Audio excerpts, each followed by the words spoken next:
this is how you can decoupage around those corners and over ridges on your furniture piece. So first I did apply the decoupage, which is a rice paper, so it's a little extra durable than a thinner tissue paper. So that definitely does help. And I did use Satin Clear Coat as my decoupage medium. Once it dried really well, I went ahead and I cut the bottom off. And you can see I'm just kind of lining it up where, you know, it's going to end underneath that last little ridge. So I'm using some more satin just underneath the very edge of it. I kind of use a lot of satin when I'm decoupaging, and I kind of use a combo of some plastic wrap, crumpled up plastic wrap, to gently move the paper along. And I like to use a really big long brush. This is a 5-inch hybrid brush. It's called the Big Daddy, and I just like it to work into all those little grooves. I'm going to let it dry really well, and I'll come in again and I'll put 2 more coats on the top of the whole piece once everything is done. But what I did at first was I did opposite sides. So there's 6 sides to this. So I did opposite sides, let them dry, and then went on to each adjacent side. So I'm doing the same thing. I'm just using a little blade to go down the edge to create that divide. And then I'm using the clear coat satin underneath, applying it, you know, a generous amount underneath, because it does act as a glue for your paper.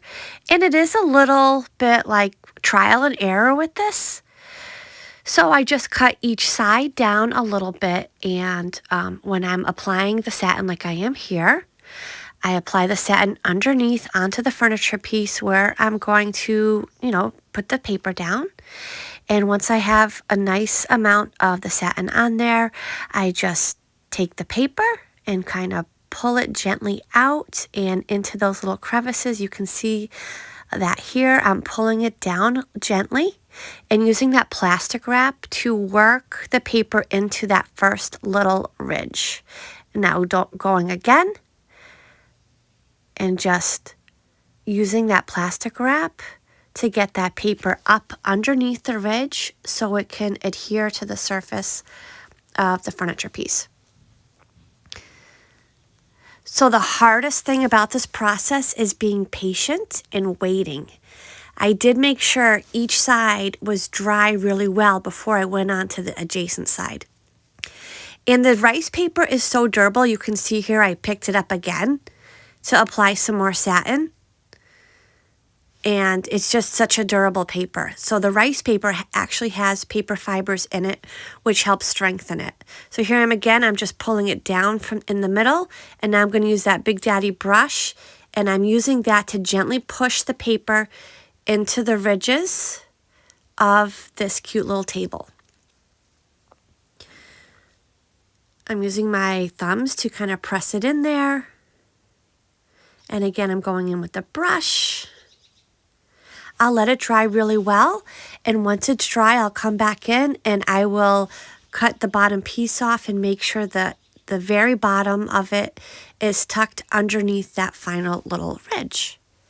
Once that's done, I'll go ahead and I'll paint the piece, and I will, like I previously said, I will still apply another 2 coats of the protective sealer on top, 2 to 3 coats on top of the decoupage paper.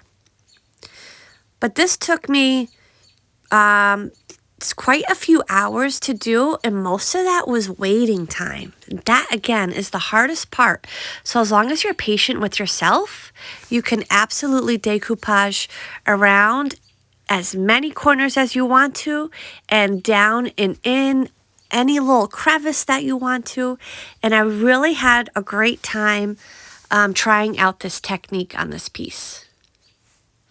So now I know I won't hesitate when I see something a little bit more intricate that I want to decoupage. So hope you enjoyed. Thank you. Bye.